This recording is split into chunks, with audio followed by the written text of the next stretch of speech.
Në kanunin e njohur të lekës, në rregullat e martesës, do të gjesh nënçmimin e madh të femrës. Martesa në shqiptari, në kanun, është që njeriu ta merr një rob në shtëpi, për çfarë arsye?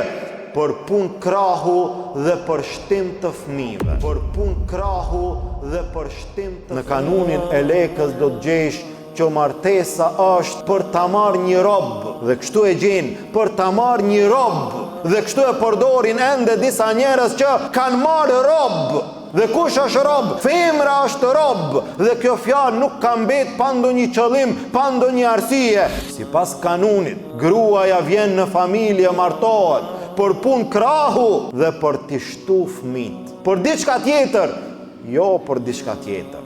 Ndërsa Allahu në Kur'an thot, kjo është prej argumenteve të Allahut, që Allahu i krijoi prej juve palën tuaj, i krijoi gratë. Për çfarë arsye? Që ju të jetoni me to, që ju të pushoni në to, që ju të qetësoheni në to. Femra në Islam, gruaja, bashkëshortja në Islam, nuk është vetëm për punë krahu dhe për t'i shtu fëmijët e saj.